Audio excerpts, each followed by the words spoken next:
Nici Pfeiffer and Mark Musen have kindly agreed to talk to us about their two tools that they are here to explain.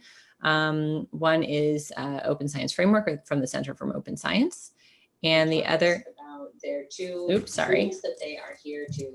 That's what happens when we go live on YouTube, is it starts playing in the background. Mark Musen is here also to tell us about CEDAR and metadata curation. And together we're going to talk about how these two things can go hand in hand, and how they can significantly improve science and open science in general going forward. So without any further ado, I, Megan Peters, will turn this over to Nici and Mark. And so we'll hear some presentations from them and then have some time for Q&A at the end. Oh, actually, I'm sorry. There is one other thing that I would like to say. If you are new to the Zoom webinar interface, there is a button at the bottom where you can ask questions. So there's a Q&A button. Please ask your questions there as our presenters are going through their presentations. And if you would like to use the chat, you can also do so. And we'll say hi and we can answer some questions in the chat, but make sure that it is set to all panelists and attendees and not all panelists. If you set it to all panelists and attendees, then everybody can see what you write. Okay, great. Nici, why don't you take it away? Okay, thanks, Megan. Hi, I'm Nici Pfeiffer from the Center for Open Science in Charlottesville, Virginia. I'm the Director of Product, and my role is to work with different constituencies of researchers based on their discipline or their global region or their methodology to develop infrastructure tools to support open practices in their research lifecycle. And I want to go ahead and bounce it to Mark for a quick introduction, and then I'll start moving forward through the slides. Mark? Sure, I'm Mark Musen. I'm on the faculty at Stanford University. My group is interested in all kinds of intelligent computer systems broadly, and we're particularly interested in being able to make the metadata that describe experimental data sets more useful, more comprehensive, and more valuable to other members of the scientific community. Great, thanks, Mark. So yeah, that's the scope of the conversation. It's tools to assist with open science, making experiments reproducible and their data reusable. Let's see. And I am, like I said, from COS, Center for Open Science, where our mission is to increase the openness, integrity, and reproducibility of research. We're a nonprofit. We're a tool that's open source development and community led, and it's free for researchers. We're kindly supported by many of those generous foundations and donations that you see along the bottom. Our organization is kind of divided into three pillars.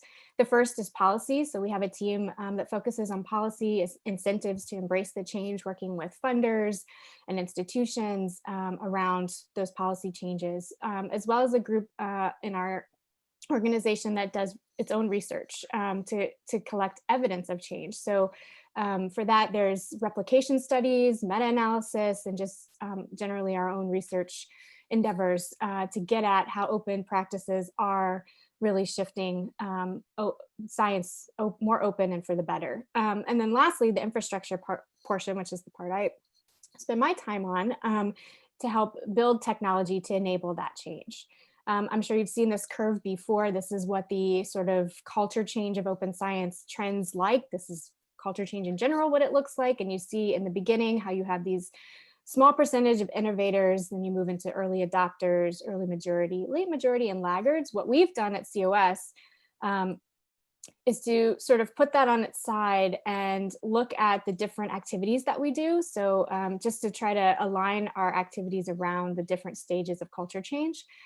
So to start with, providing infrastructure that makes these changes possible, where the innovators will begin to try to enable these new behaviors in their workflows.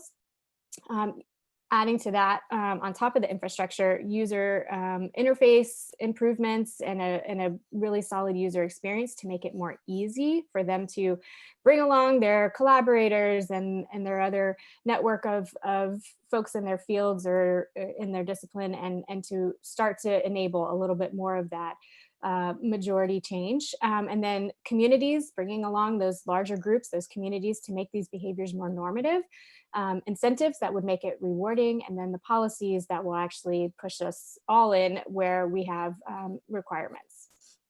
So focusing on that part where we make it possible and make it easy, we really want to enable open behaviors to advance science. So open, rigorous, and transparent is sort of the three quick parts in the middle there. And that's where we're focusing. But those things will advance science by giving us more data sharing, more data reuse, reproducible data, and then actually null findings are going to start to ease more into the mainstream workflow, which is, I think, where we see a lot of benefit through these practices. Let's see. So if we have the infrastructure to share and reuse data and the policies that are starting to emerge that require researchers to share data, why don't we have loads of reproducible data? I think it's because many times we're focused on the wrong end of the workflow. You really have to sort of think with the end in mind when you begin research. And the incentives for individuals are also misaligned. And the success at this point is mostly focused on getting it published and not getting it right. So again, with all of these things in mind, we want to start with really thinking about the end goal. So show your work, share your work, and all of the work is really what the OSF enables, and some of the sort of tidbits that I was going to work through today. Many of these things sound great, but there's a lot of things that some will say stand in the way. The incentives, the burden of the time that it takes to do these things. There's gaps in the infrastructure many times. We have lots of different tools, but they don't all seem to talk or work together, which actually adds to the time.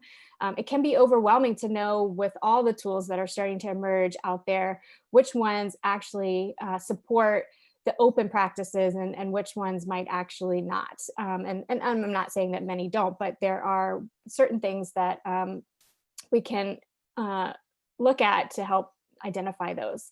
Not knowing where to start, wanting a time machine to go back and say, oh, if I had known, I would have done that differently in the beginning, and just generally don't know, don't know what to do or how to get help. So for that, I want to say that it's not an all or nothing, that implementation of open science best practice really is a spectrum of things. And just because all of those things are in your mind doesn't mean you can't take on one of these practices to start with, and sort of, as you iterate through, gain momentum and gain more of these aspects. So very simply, starting with metadata many times is one of the easiest low-hanging fruits that you can begin to do. Getting an ORCID, identifying your research by your ORCID so that it's a persistent identifier and it's a unique identifier for you and your research. Making your outputs fair, finding fair repositories, again, using DOIs, metadata, very important. And moving towards open data, that's sort of a nice iteration on top of well-described data, using a data management plan to really make clear what you're doing with your data ahead of time. I think that working through that process actually adds a lot of value to the rest of the way, because you're answering many of these questions and thinking about, where's my data going to live after I collect it? Where's it going to, who's going to need access to it? How will they work with it? Those sort of things. If you can answer that, then honestly, your choice of repository and things like that get really simple. And then you're on your way to really good open science practices. Establishing a data dictionary can help somebody else take your data and explore that, or possibly reuse it or replicate it. And choosing a tool for your data and other materials that has version history, instead of relying on your inbox or your local drive to keep that transparency of all the versions of the work. If you find a tool that just automatically does that, then becomes a no-brainer. Open material, sharing the other aspects like your protocols, your scripts, your surveys. If you use an electronic lab notebook, incorporating that into the materials that you share can really provide that transparency that allows for improved rigor, and it can also allow for reproducibility down the road, because everybody, somebody coming in later, years after your work, can see everything that you did. And then building on that, pre-registration when you're planning maybe your next study, because if you're currently in the middle of things, and I think doing some of these things with the materials you're working on now, you can start to add open practice to that. But beginning with defining your study design ahead of conducting the data collection, establishing your hypothesis, your variables, and even your pre-analysis plan. Those are the basic concepts of a pre-registration, and therefore supports open and transparent behaviors. And then lastly, preprinting is one of the other good practices to do at the very end, where you can accelerate dissemination of your outcomes. You can get feedback early before sort of the review process, and you can provide an open access copy of your final outcome, your research. So with that, one of the things that I'm going to dig into a little bit is the OSF, which is the tool that the Center for Open Science has built and maintains, and how it could be a good tool for many of these practices. There are other tools out there, and many of them are wonderful, so I'm not saying anything about not using some of those if you already are, but the one I'll look at is the OSF. And a few of the main highlights that I'm going to spend time on, there's a lot more there, so I encourage you to go dig in, and certainly my email address is on all the slides. You're welcome to reach out to me if you have questions.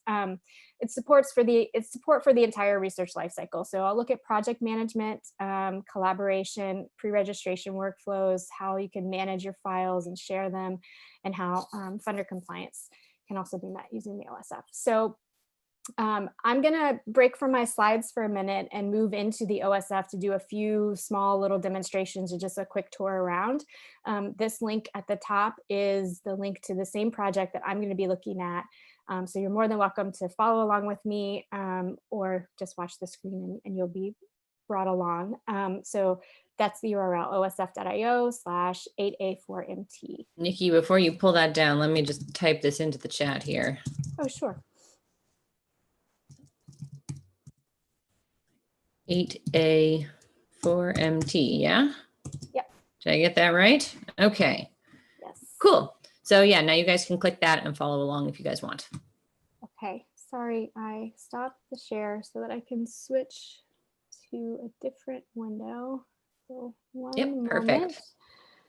All right, so now I have to move some other things off of that side of my screen. Okay, here we go. So here is the Neuromatch Academy OSF project that I created just for this group. Honestly, it's got Mark's slides in there, my slides in there.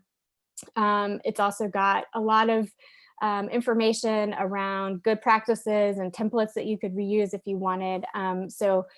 Let me just show you this project I've created is public, but all projects that you could create on the OSF, one, it's free to do this, to sign up for an account and create as many projects as you want. And they're private by default, which I think supports some of the fears that folks have about, okay, if I start doing openness, is everything I do out there, and then I could be under new scrutinies that I wasn't expecting. But that's not the case. So you can share your project when you're ready.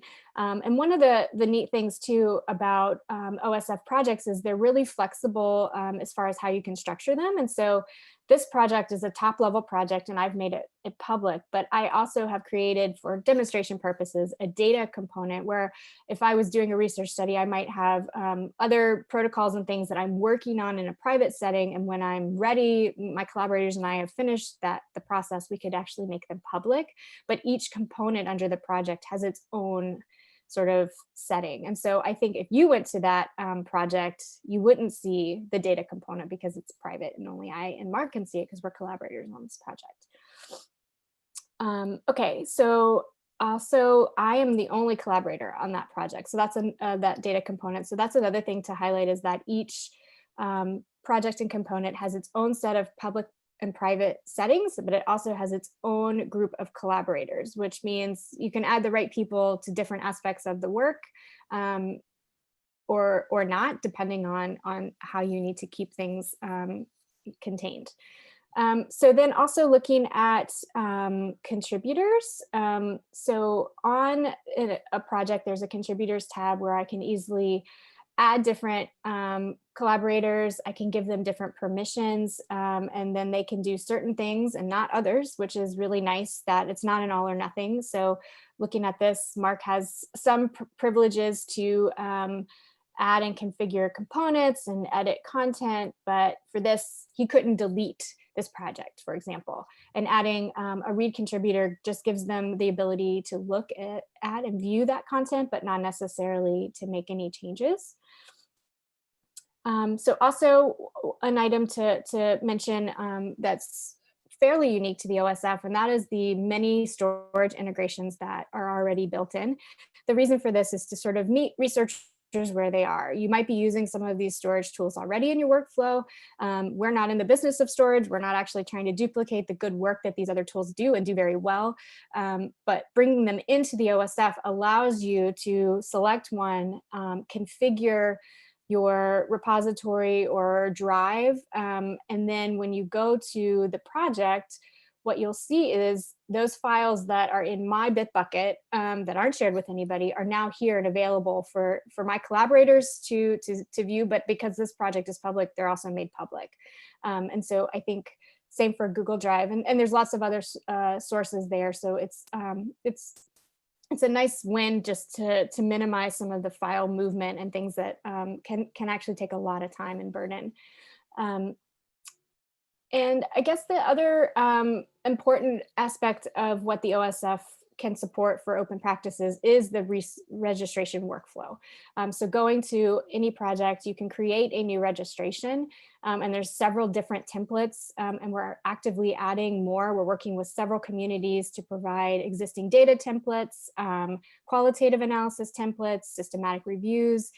So if for some reason there's one that works for you, then by all means pursue it. But if you're finding that there's gaps, certainly reach out to us, because that is something we're actively trying to support, more ability to actually conduct pre-registration as part of the workflow by finding a good registration template. So here's the OSF pre-registration, and every registration starts with sort of pulling in the metadata from the project, but then you can update this specific to your registration.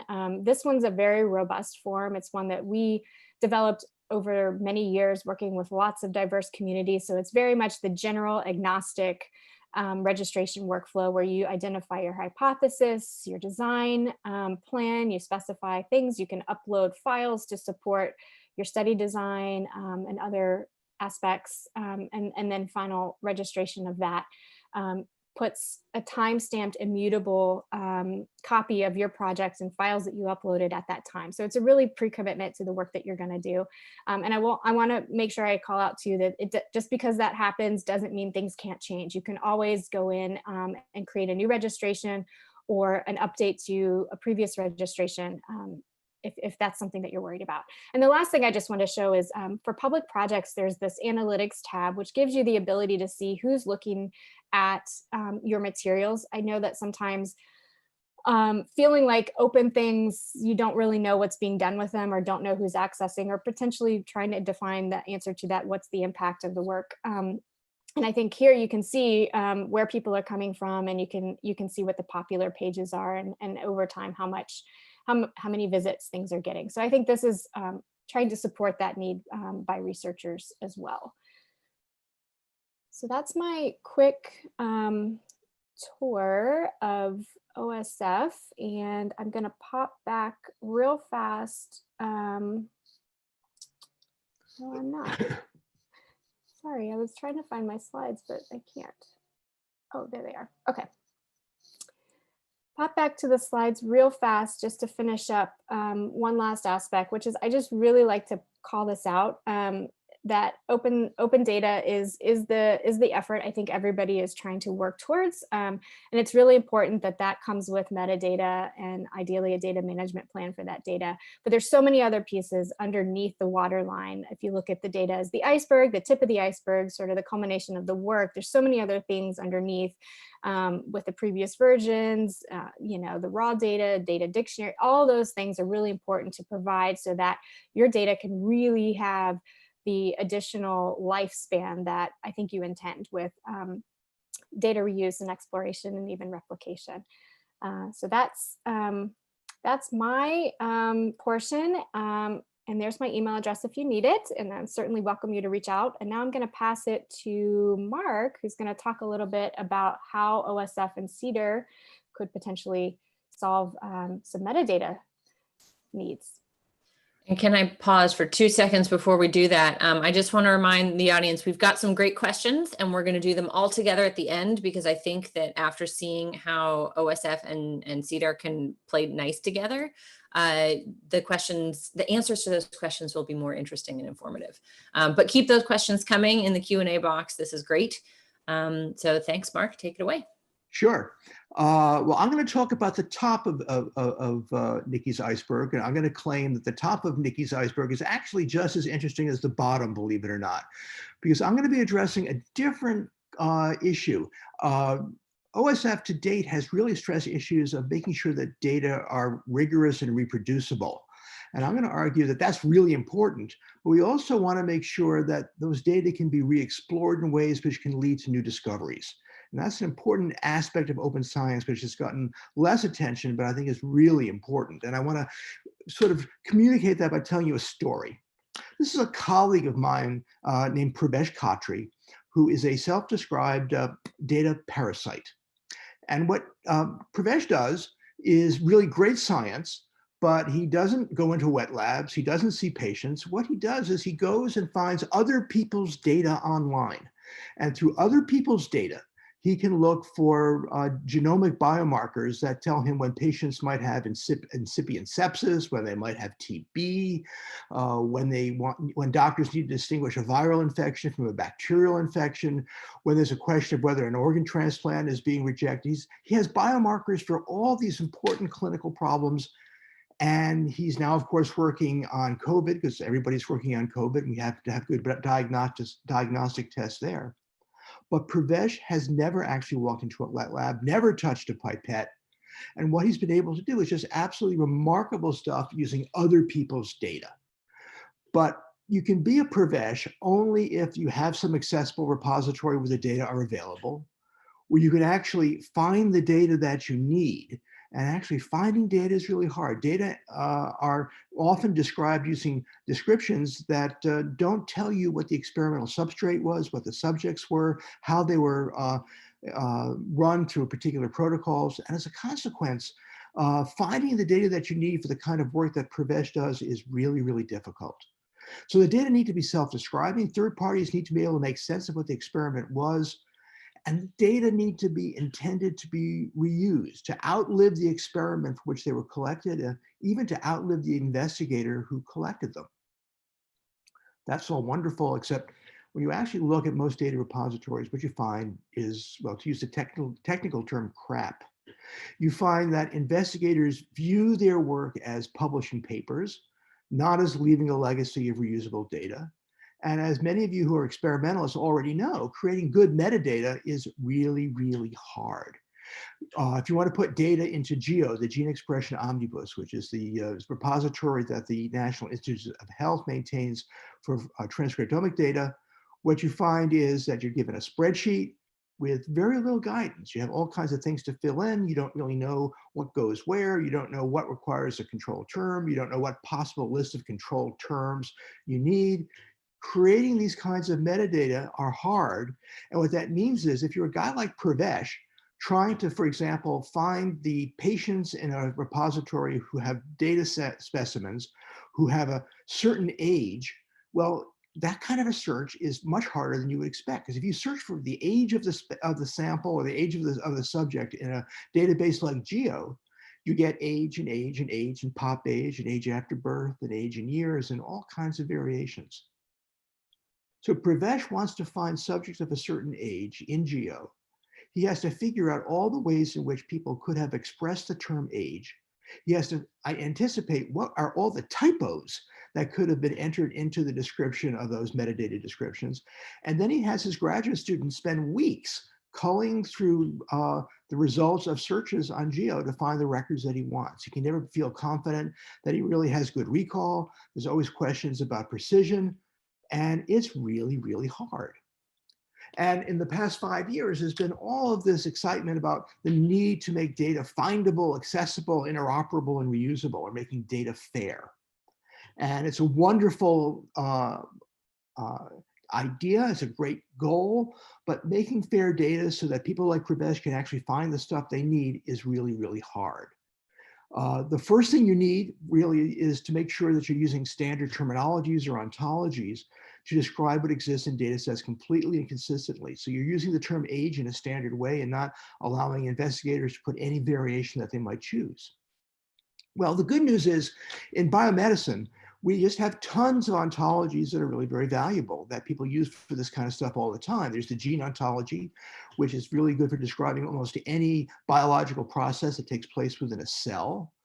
In neuroscience, we have things like the Neuroscience Information Framework, which can tell us everything we want to know about neurons or neurologic structures or the functioning of the nervous system. That's all great stuff, and we can get control terms from there. And we have resources like BioPortal. So BioPortal is a repository for biomedical ontologies that we've developed at Stanford that basically represents a collection of all the world's publicly available biomedical ontologies.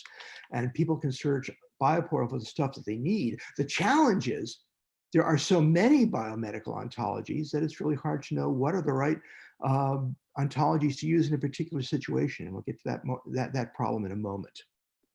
But in addition to having controlled terminologies and ontologies, we need to be able to describe in metadata the experiments that we've done completely and consistently so somebody can make sense of what was actually done.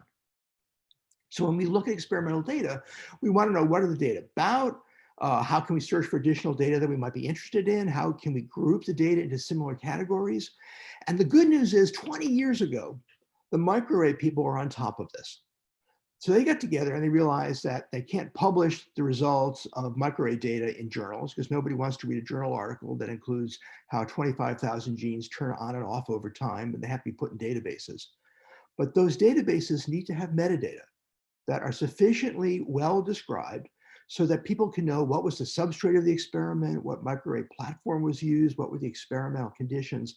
And the microarray people got together and said, let's create something called the minimal information about a microarray experiment, or Miami. Very, very, very cute and clever name.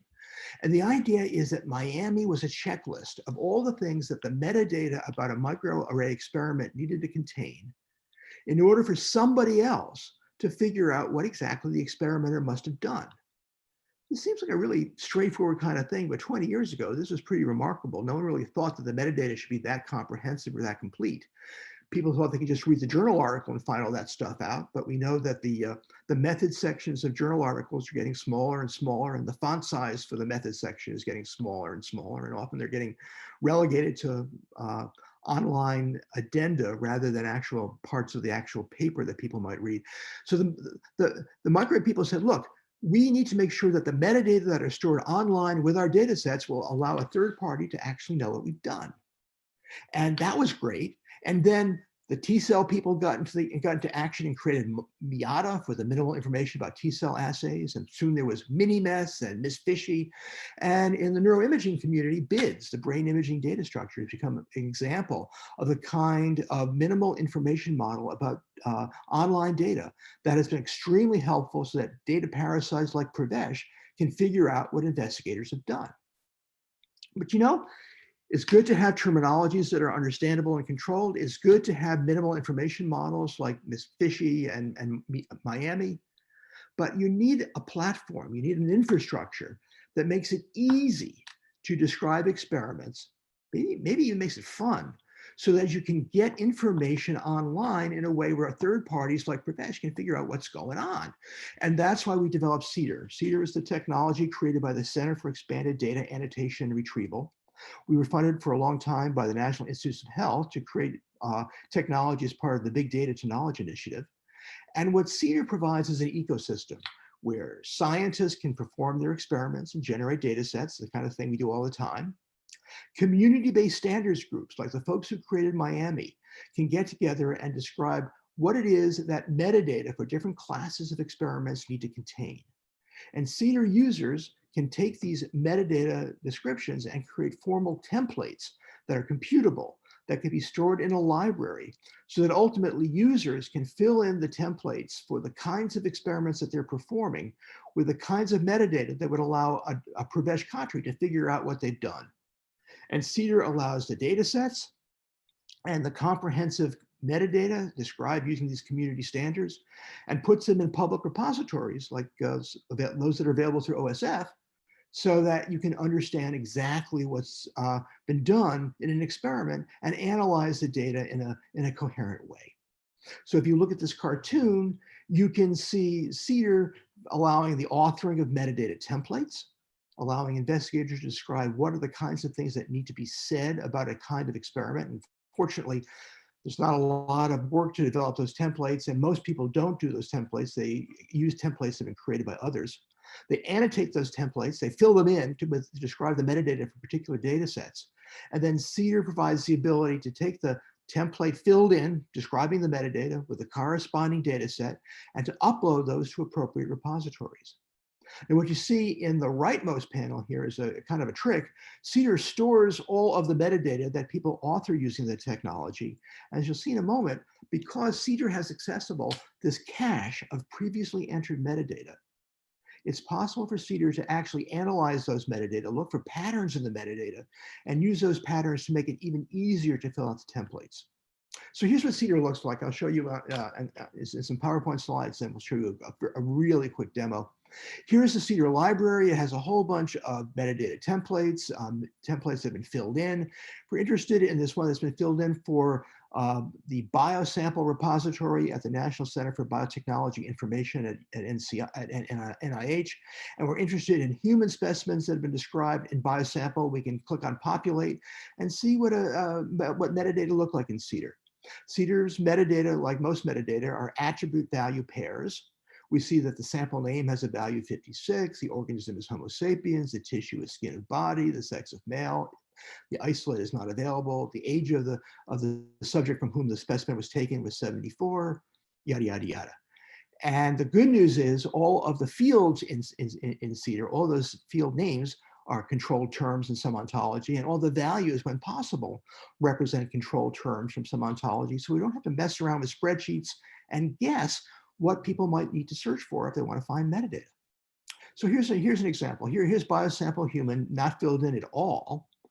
And let's suppose that the tissue needs to be specified. And you'll see, first of all, when we click on tissue, we get a drop-down list. And we see that all of the tissue terms come from a predefined ontology that has been endorsed by the community called Uberon. And in Uberon, we don't just see all the tissues or all the tissues in a random order. We see them listed in the order in which they appear in previously entered metadata. Because remember, we keep that cache of metadata that CEDAR has already authored. And we can see that in most of the specimens, or at least half of them, the most commonly entered tissue type is blood. It's right at the top of the list. It makes it really easy to select. And number 2 on the list is liver, which was the second most common entry in our cache. And if we don't see any of the terms that we want, and we don't want to scroll through the whole drop-down list, we can just type in some terms and it will do look ahead, and it'll help us find the kinds of metadata terms that might be appropriate for specifying the tissue in this case. And note, for example, if the tissue is lung, and we want to know what is the disease of the subject from which the specimen was taken, well, the drop-down list for disease comes from the disease ontology. That's what DOID is.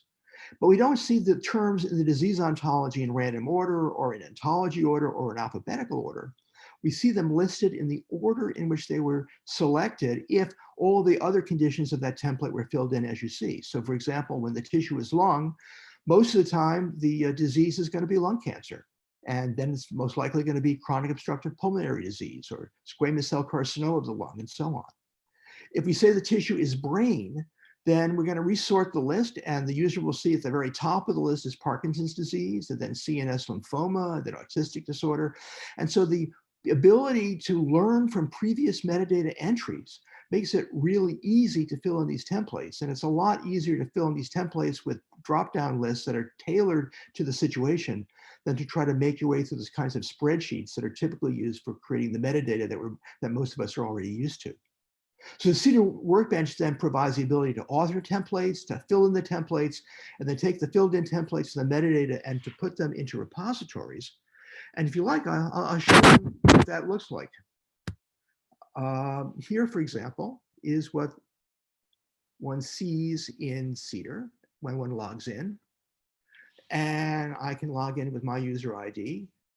And what we get is the CEDAR library. And it turns out my CEDAR library right now is empty, but I know a bunch of people have shared stuff with me. So I can see what's been shared with me or what people have shared with everybody.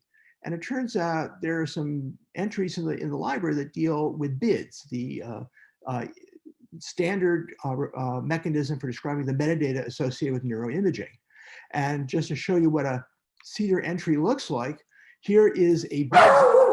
Ignore the dog. What you see is the description of a particular BIDS entry. The dataset name is well, this is not real, the mother of all experiments. It has a version number.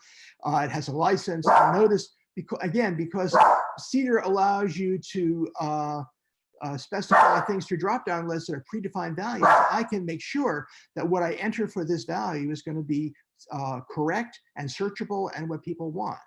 We can see that it has authors, which in the case of BIDs are just text. So people have typed in Paul Broca and Carl Wernicke. I don't think these really guys authored stuff using BIDs, but this is just a sample.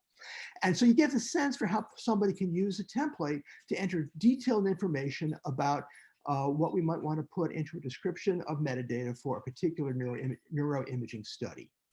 And now, if I go to OSF, Nikki's already shown you OSF. I can put into OSF the README file for that experiment I just showed you. Here's a README file called Auditory and Visual Oddball EEG.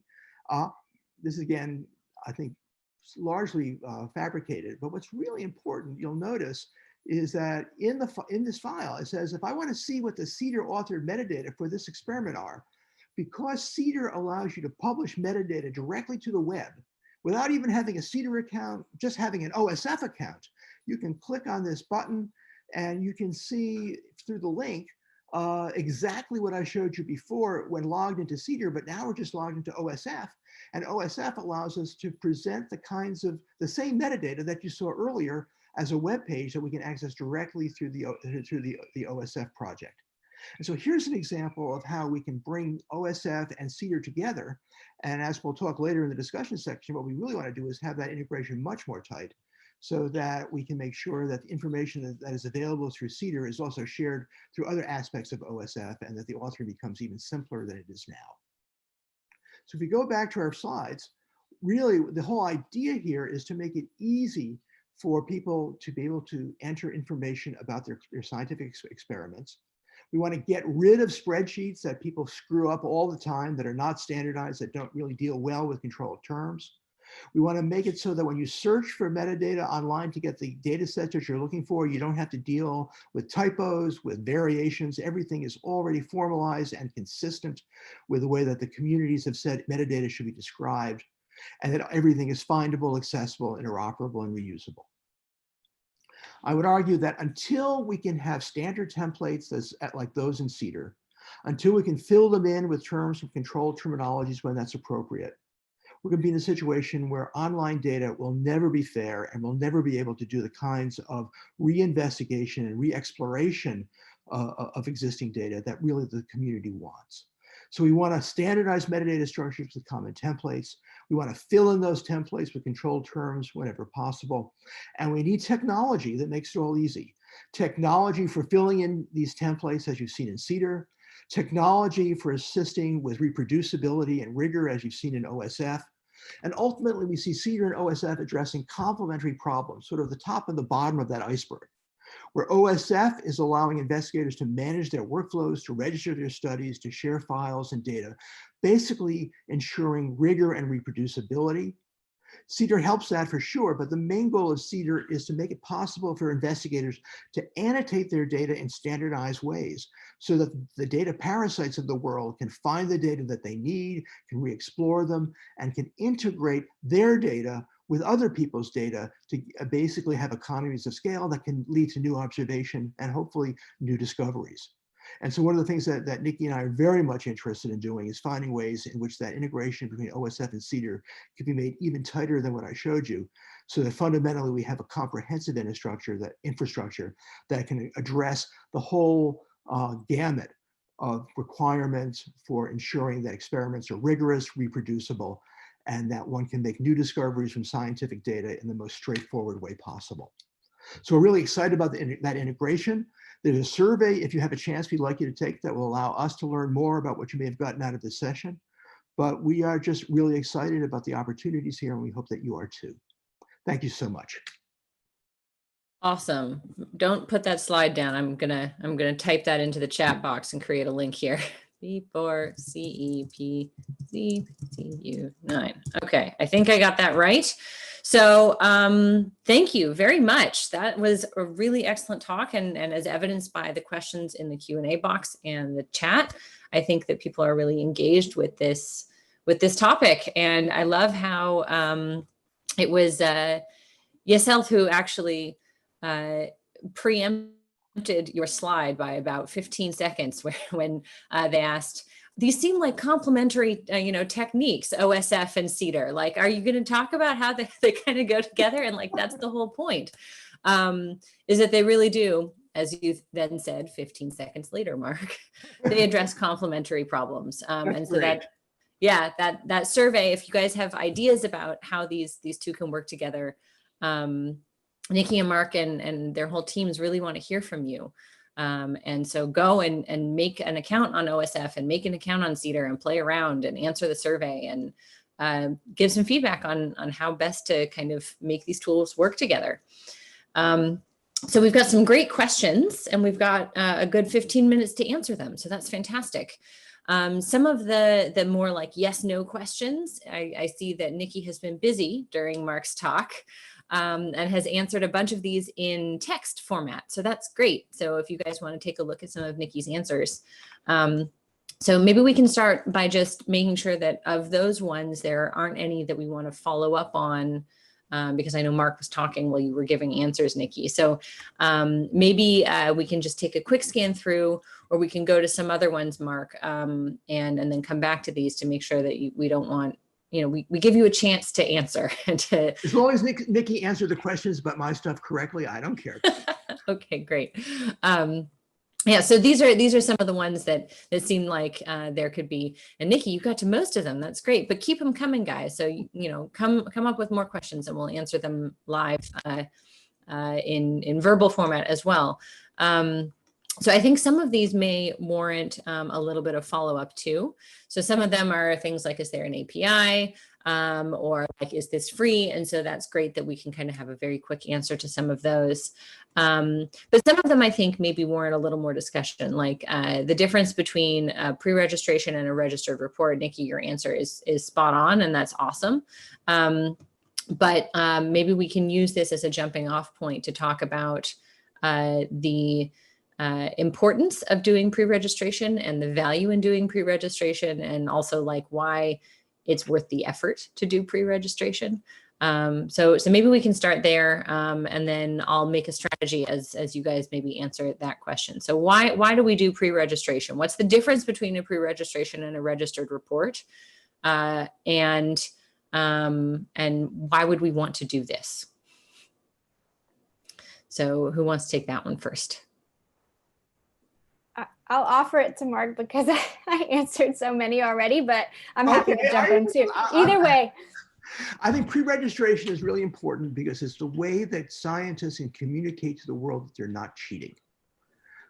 There's a lot of concern in the scientific community that what often does is collect a lot of data and then do p-hacking to figure out what comparisons are going to lead to the significant result that you want to report.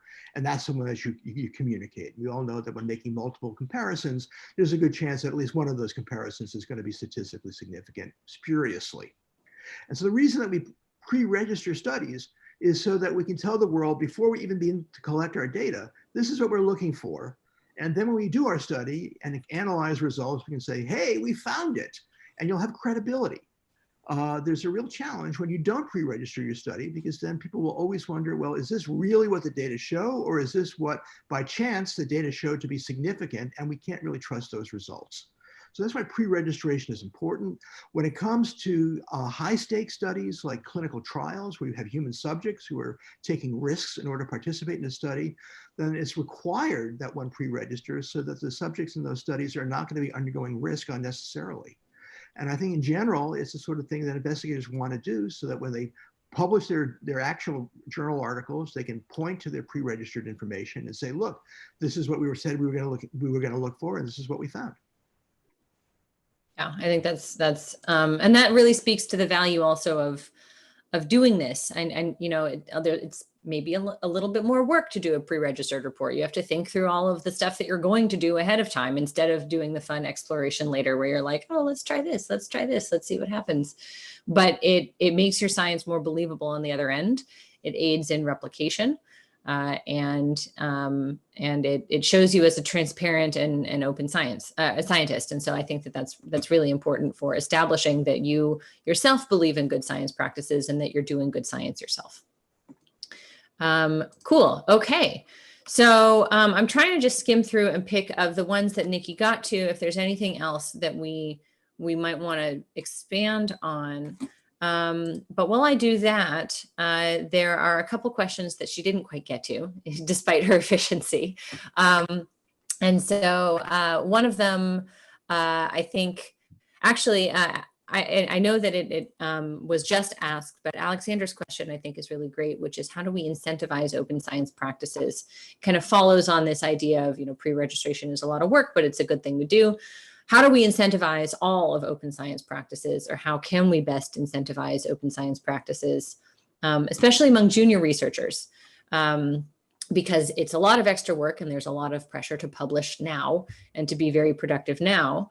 And so how can we do this maybe with social pressures, but also can we incentivize this in a more concrete, more codified way? Can we change the industry to be able to better incentivize open science? Especially other than through public shaming. Let's go with positive reinforcement here. But especially maybe when you don't have a PI who understands the importance of open science and so is pushing you to just like get stuff out the door. What do you guys think of how we can make a difference in incentivizing open science as like an industry in addition to like social pressures?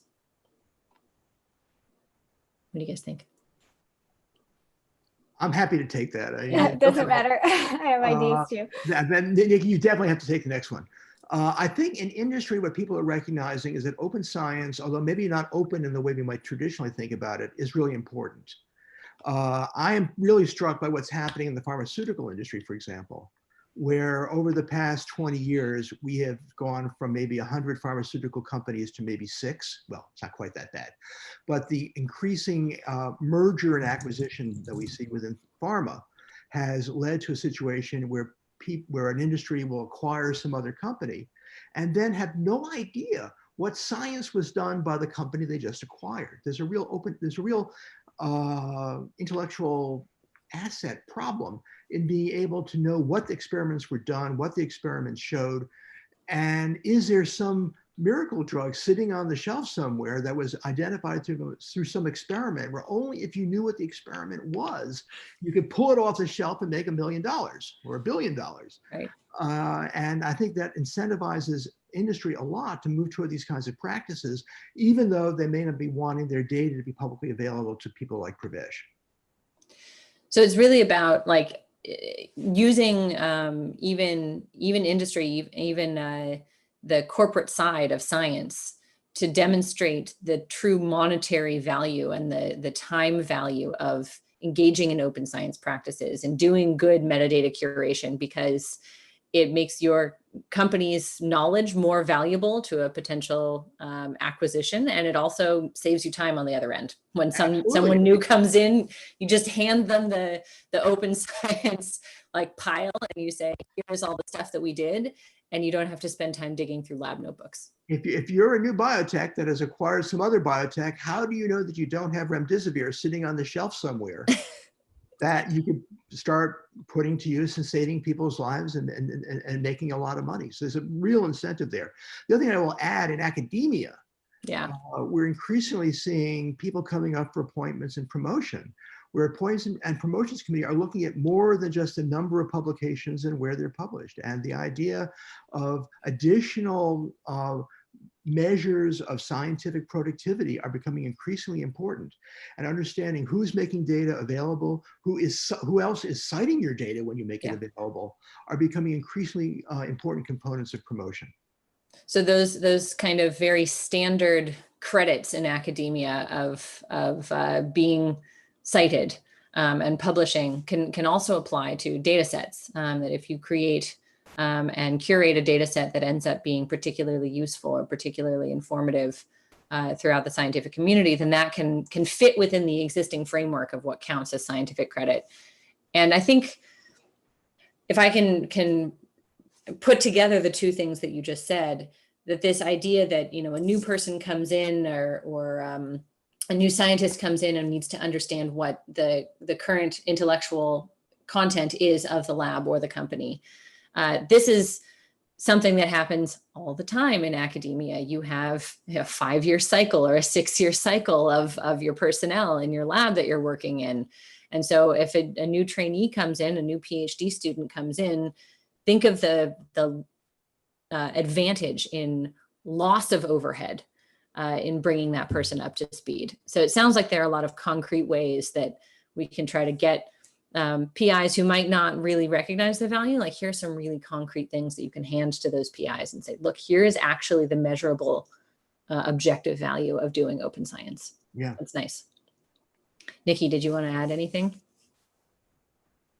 No, I thought Mark had a beautiful answer. I'll just note a couple of things I've seen in the chat and things that, you know, I've noticed too, and that is that articles that have a preprint or data actually start to increase the citation of that. If incentive stays where it currently sits and you're not moving it too much yet, then you'll see that if you're trying to get at that when you're looking at advancing your career, then you can build up that way too.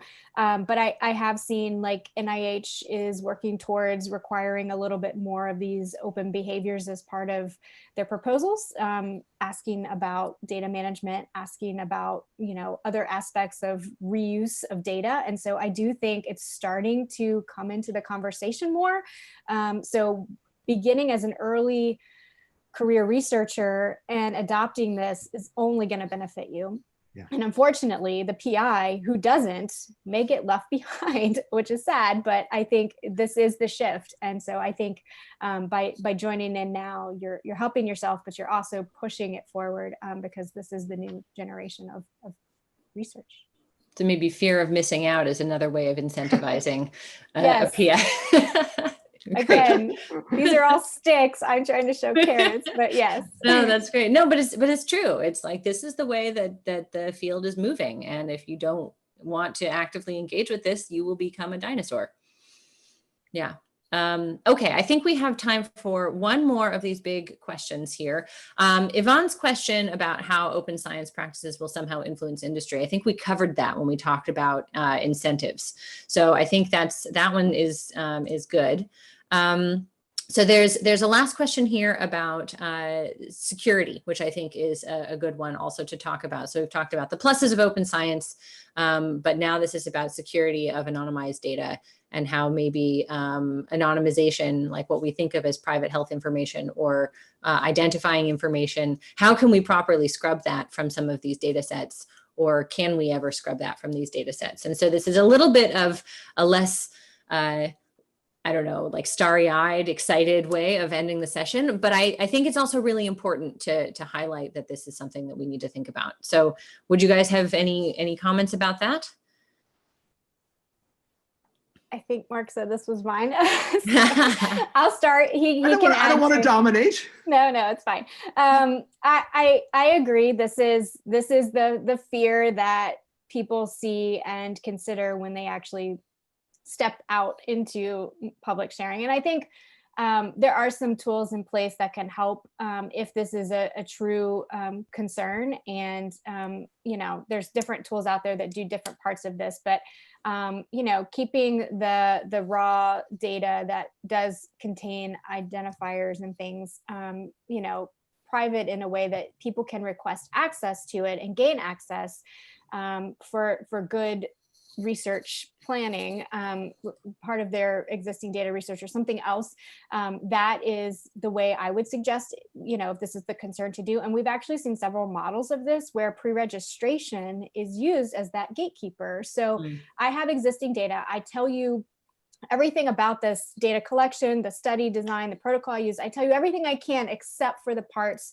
where I could actually share, personal identification, metadata, those aspects of that data set. I keep that, but I share everything else. So then other collaborators read that and say, oh, this helps my study. This would, whatever the case may be, where they are interested in that data. They pre-register what they would do with this data. And then by reviewing that, it could be considered enough of a, yep, you're going to do the right activities with this data, and then you could share the data through private channel and do whatever data sharing agreements you need to do. But that is one way that I would suggest that doesn't stop you. You just kind of create a workflow that supports it.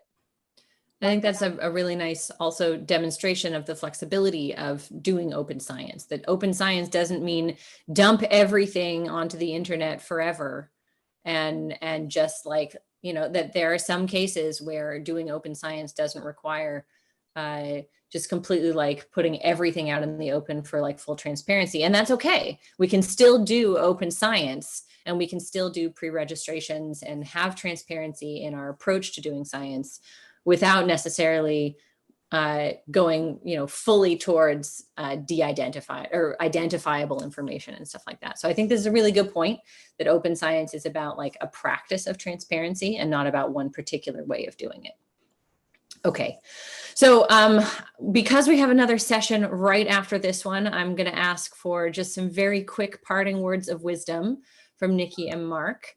And then I'll also remind people that any questions that we didn't answer, take them to NeuroStars, and we can also have Nici and Mark maybe pop in there occasionally and say hi. But I also think that they probably would be happy to hear from you if you have any other questions. But any parting words of wisdom, guys? Who wants to go first? I can. I appreciated this conversation. I hope you'll go fill out the survey to help Mark and I think about how our tools could basically support in an integration that would help you all. I think the question at the very end of this was, at what level of a project could you start using OSF or start using open practices? I'd say now, yesterday. I wouldn't wait. Like I said, there's a spectrum, and I think any part of that you can begin with, that's a good activity. So reach out, Nici@cos.io. I'm happy to help work with you. Awesome. And Nici, can you put your email in the chat too? Great. And Mark. I agree with everything Nici just said. I think this is really important for attendees to understand that open science is critical. Not everything needs to be open, but this is a wave of the future. And people should be really embracing icebergs, not being afraid of them, because I think everything you saw above and below the waterline is important. And know that there are technologies out there to make it easy for you to take advantage of this new way of doing science. And so thanks for your attention. Thanks for coming to the session. We had a good time too. Yeah, this was great. Thank you, Nici and Mark, so much for being here. And I think that this is really important for everybody who's here. And I'm really happy to see so many people in the audience. So please go do the survey. Talk to Mark and Nici about how you think that these tools can work well together, and go out and do amazing open science yourselves. So thanks for being here and for being part of Neuromatch Academy and joining these professional development sessions on the weekend. And stick around, or at least restart the Zoom webinar. Next, we're going to talk about diversity, which is a great thing to talk about in science as well. So thanks again, and take care, and we'll see you in just a few minutes. Don't go anywhere. Bye, guys. Bye.